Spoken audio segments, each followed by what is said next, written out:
nilikuwa na mtoto alikuwa naumwa, na kazaa kitoto kilikuwa na miezi 4, alafu baada ya hapo akafariki yule mama.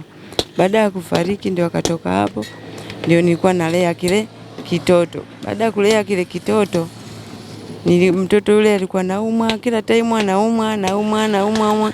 Nilipotoka hapo ndio nikaenda hospitali, nyumbani nimeshindwa, nikaja hospitali ya hapa, nikahamishwa hospitali ya kubwa hiyo.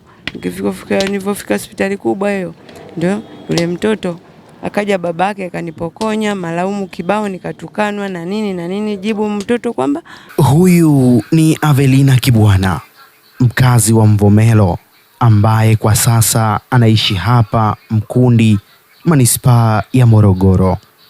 Mama huyu anapitia mengi, huku akitujuza ya kwamba maisha yake yamekuwa ni magumu sana, kwani hana kazi yoyote ambayo anaifanya, huku akiwa anaishi na mjukuu wake ambaye mama yake mzazi alipoteza maisha. Tukagombana pale, na mimi nikaliamua, nikatoka, akanipiga pale, nikatoa yule mtoto, nikanivua mtoto, akampa, akaondoka naye mpaka sasa hivi yuko na babake.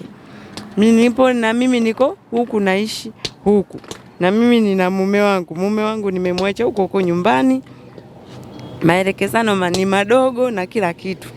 Basi toka mwaka jana mwezi wa 9 tarehe 28 mpaka hivi leo nyumbani mimi sijaenda, mpaka hivi leo niko huku Morogoro, sijaenda nyumbani. Akaja akanifuatilia mwenzangu, mimi nikaamua mimi kwa sababu kanikera, ni kero kubwa sana. Mimi nauguza mtoto, kama nauguza mtoto nimeacha vyakula ndani. Vile vyakula sijakitumia hata chakula kimoja. Kuna mahindi, mbaazi, njegere, maharage, lakini yote hayo hata kitu kimoja, na anajua kwamba huyu mtu yuko dini na kule maisha ya shida hospitalini, chakula cha kununua, lakini hilo lote hajarijua wala nini. Na mimi alipokuja huku, na mimi nikamwambia mkataba ukate basi, full stop. Wewe na mimi, ingekuwa una upendo na mimi, naona vitu vyakula vyote hivi vingekuja na mimi vinisaidie. Je, ningekufa njaa? Je, ungefuatilia nani? Kwa hiyo wewe na mimi maisha ni basi, mkataba sitaki. Akatoka pale, akaondoka, na mpaka hivi leo sijaenda nyumbani, na wala hatujawasiliana na huyo mwenzangu wala nini, ila niko maisha tu hivyo ya shida. Nikija nagonga mawili mawe, naondoka. Ni degedege likinishika basi nimetulia, niko nyumbani, likitulia nakuja napiga mawe, nikipata hela naondoka. Basi maisha ndio hivyo, naenda mpaka hivi leo, ndio hivyo maisha yangu, lakini ni mengi, nimekata tu kuzungumza. Mama huyu anaeleza ya kuwa hata kupata tonge la siku kwao imekuwa ni vigumu sana, kwani kipato chake kimekuwa ni kigumu, huku akiwa anasumbuliwa na ugonjwa wa degedege. Hapa anaeleza mengi kupitia Families Media. Hapa Morogoro unakaa na nani? Mimi hapa Morogoro nakaa na kijukuu changu cha miaka 4, hicho kilichoachwa na mama yake aliyokufa. Na mama yake ambaye alikufa wewe ni nani yako kwa maana? Huyo mama yake huyo mtoto ni nani yako kwako? Mimi mtoto mama yake aliyokufa ni mwanangu, ni kizazi cha 4. Ni kizazi cha 4. Sasa hicho kitoto ninachoishi nacho ni kijukuu. Na mtoto wa mwisho wa darasa 7 katoka juzi, naye anataka vile asomeshwe na kila kitu. Sasa mimi nikamwambia maisha yenyewe ya shida mwanangu, inabidi uache. Mwenyewe nikasema mimi naenda kufanya kazi ili nini, najilipia mwenyewe ada na kila kitu. Basi sasa ndio hivyo, changamoto ni nyingi, ila nakatakata tu kuhadisia mpaka ile sana ni ngumu, kwa sababu labda mahitaji yenu ambayo ya kila siku ni yapi ambayo huwa mnatamani kuyapata lakini mnayakosa?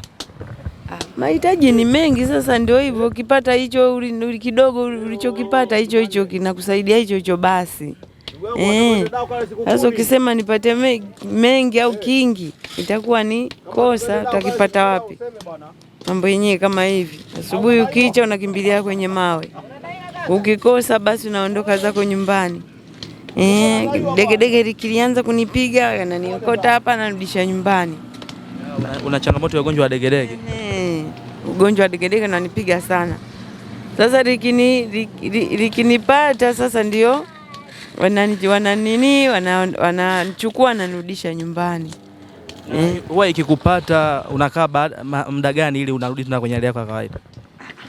Sasa hivi naona kidogo ni afadhali, lakini kutwa nzima nilikuwa napigwa hata mara 8 mara 7. Naweza kukaa hivi na nanipiga, watu wakija pale wananiokota, wananiweka vizuri, basi wanaondoka. Nanyanyuka vile fahamu zikija na kaa sehemu nzuri na kikaa tena sehemu nadondoka tena, ndio hivyo yani mpaka kesho hii. Na unapokaa umepanga? Nimepewa tu kinyumba nikae. Maana haulipi kodi. Ni mtu ambaye ni msamaria mwema alikwambia ukae? Kasema kaa hapa kutokana nilivyokuja na kile kitoto kichanga kilichokuwa kinateseka ugonjwa na nini na kile kingine kaka mtu. Akasema mama haina haja wewe njoo kae hapa. Ndio nikakaa. Labda changamoto nyingine ambazo unakumbana nazo ambazo huwa unashindwa kuzitatua ni zipi? Changamoto ni nyingi. Ni nyingi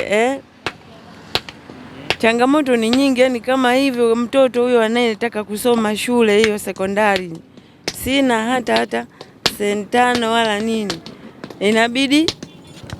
inabidi changamoto hiyo ndio yani nikikaa mawazo kibao. Ndio hivyo, maana nataka aende shule akasome, hela hamna, ndio hivyo changamoto. Bado hajaanza shule?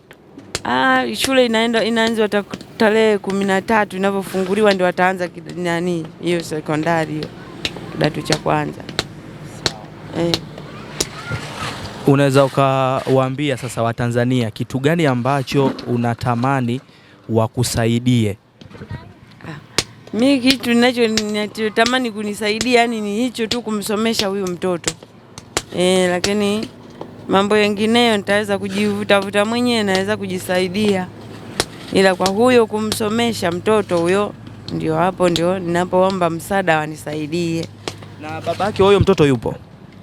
Babake mtoto ni yupo, lakini ndio hivyo hatuelekezani wala nini, hatuna maelekezano. Na hata ukimwambia hivyo anasema usiniambie habari zako hizo na wala usinijue wala nini. Wala hajawahi kutuma hata hela yoyote? Nusu hata siku moja, wala salamu wala nini haka. Na mpaka mwezi wa kwanza au tunaanza mwaka wa pili, lakini haka ana mpango wala mahesabu hata. Pole sana. Asante. Una simu? Mimi simu nayo, lakini sijui kupiga wala nini, ila mtu akipiga naipokea tu. Sasa je, kama kuna mtu anataka kukusaidia na kupata vipi? Mimi labda kwa majirani au anayejua namba. Lakini simu unayo? Simu nayo, ila sasa ndio hivyo kupiga sijui, ila mtu akipiga naipokea. Leo kupiga mimi mwenyewe kupiga sielewi. Na umesema nyumbani kabisa ni Mvomero? Nyumbani kwangu ni wilaya ya Mvomero, Mgeta hiyo. Kijiji cha Mwale, mtaa wa Nyakiti, ya Kipondwa. Na hapa Morogoro mjini ulifika muda gani? Morogoro mjini nilikuja hapa tarehe 28 ya mwezi wa 9 mwaka wa jana. Upo unajishughulisha na kazi za kupasua mawe? Niko hapa ndio hivyo. Na mpaka sasa ni una muda gani toka kuanza kupasua mawe? Toka nianze kupasua mawe mwezi wa ngapi?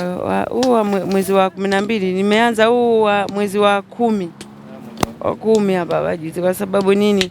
Si nilikuwa na kitoto kile kichanga alipokuja hapo kwenye babake aondoke naye, ndio nikapata nafasi ya kuhangaika sasa ili nipate chakula tumie na kile kijukuu changu kidogo ninachotembea nacho kingine. Kazi anayoitegemea ni kupasua mawe, huku akitujuza ya kwamba ugonjwa wa degedege umekuwa ukimtesa sana, kwani amekuwa akifanya kazi huku muda mwingine akianguka na ugonjwa wake wa degedege.